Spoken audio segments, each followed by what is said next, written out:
ये गुरु कृपा लेने के लिए ही हम सब यहाँ पर आए हैं।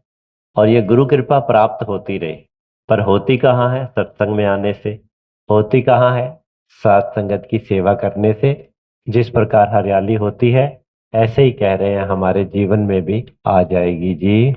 ज्ञान है होता वचन गुरु का, इस पर जो टिक जाएगा, इस दुनिया में निर्मल सुंदर जीवन वो जी पाएगा।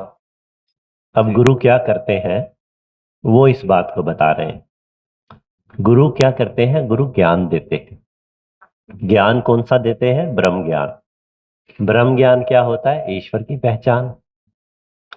तो इसमें दास समझता है जितने भी लोग यहाँ पर बैठे हैं, लगभग 70-80% तो वो होंगे जिन्होंने ज्ञान लिया हुआ है, जिन्होंने ईश्वर का दर्शन किया हुआ है, ईश्वर का बोध किया हुआ है। तो इसका लाभ क्या होता है?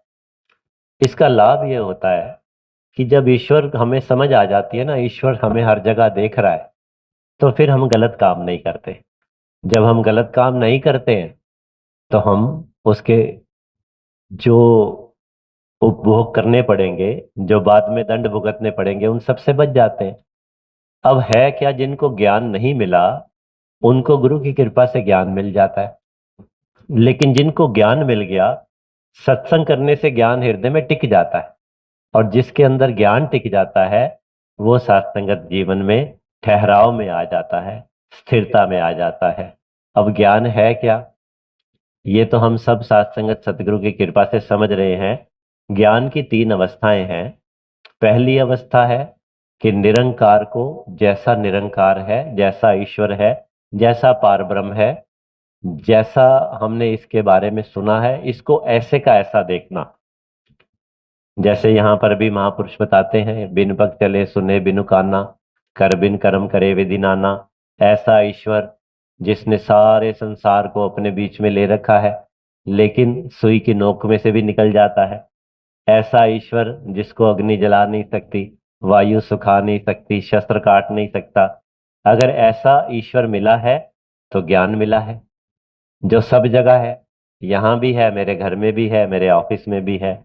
जब ऐसा ईश्वर मिल गया है, तो इस ईश्वर को ऐसे का ऐसा देखना ज्ञान है। दूसरा, सतगुरु में ईश्वर को देखना ज्ञान है। और तीसरा, सर्व प्राणी मात्र में ईश्वर को देखना ज्ञान है। ये है ज्ञान का विस्तार असीम की ओर।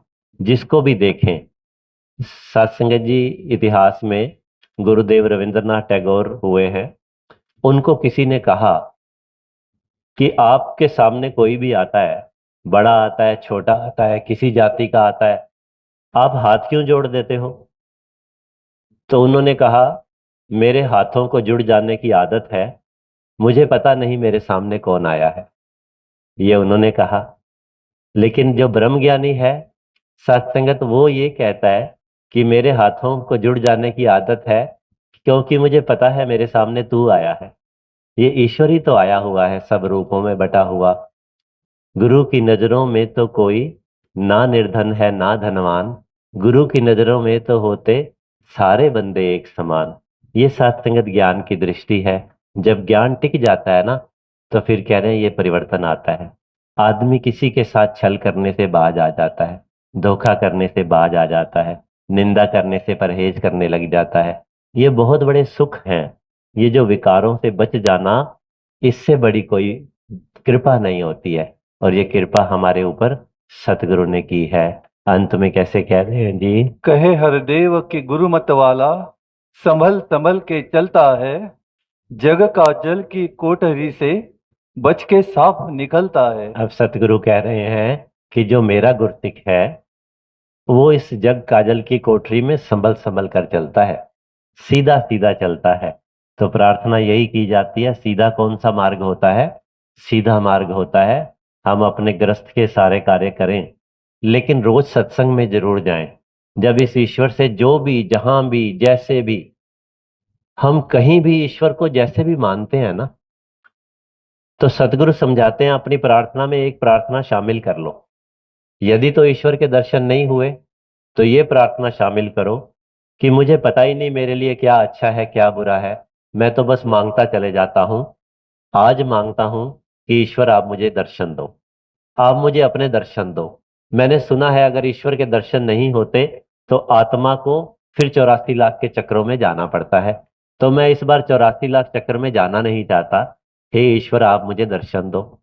और जिनको दर्शन हो गए वो अपनी प्रार्थना में ये बात जरूर जोड़े कि आपने मुझे अपने विराट स्वरूप के दर्शन कराए हैं, तो आप मुझे रोज का सत्संग दो। मुझे ऐसी माया में कभी भी मत उलझा देना कि मैं सत्संग से दूर हो जाऊं। मुझे अपने संतों की सेवा दो। मेरी उम्र बढ़ रही है, मुझे अपने सिमरन की शक्ति दो। ये बात इसमें जरूर ऐड करें। हम अपने सुखों के लिए मांगते हैं, मांगे। हम दूसरों के लिए मांगते हैं, मांगे। लेकिन ईश्वर का ज्ञान होने के बाद ये मांगना अपने सतगुरु का ध्यान करके और प्रयास करना कि मुझे रोज सत्संग मिले, मुझे सेवा के अवसर आए, तो कोई माया ना आ जाए मैं सेवा से पीछे ना हो सकूं। मेरी उम्र बढ़ रही है, मेरी आय बढ़ रही है, तो मेरी सेवा भी बढ़ती चली जाए। और सिमरन की भी दातार आप शक्ति देना।